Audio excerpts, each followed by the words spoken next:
Oh man, this really sucks. 25th of March 2019. This is the Daily Landsblog. Yesterday we were talking about the young woman, 19 years of age, when she died. I guess she was probably 18 years of age when she was at in Parkland, at the school, when that awful massacre took place. And while she was not injured, she was, or at least she was not physically injured.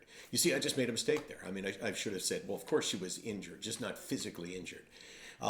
She felt this enormous guilt that her friends had died and she was alive. And she felt this, horrible PTSD. I mean, what could be more traumatic than what she went through? And I don't know the details of it. We don't really, but there's reason to suspect that she denied herself the chance to really get the help that maybe could have saved her life, maybe not. And then last night we find out that there's another suicide of a survivor from that school. Another young person who was still at the school took her life. We don't know the name, we don't know the details, but it just, there was a comment that was on Facebook following yesterday's Landsblog that said, I tried really hard to convince someone, I don't remember whether it was a brother or a sister or a friend, to go and get help, and they wouldn't do it. They continued to deny themselves access to the help. And it's the weirdest thing, and it really only exists, I think, in mental illness, because somehow our perception is that the pain that we feel is not legitimate pain, because I've never heard stories about people who have broken bones, for instance, and they deny themselves access to treatment. I mean, Case, have you ever heard anything like that? No.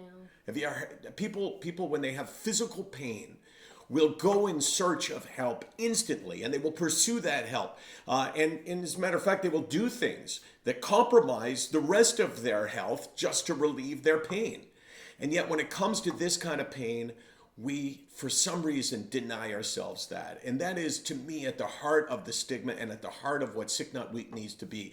We need to empower people to go and reach out for help when their instinct is to not do so.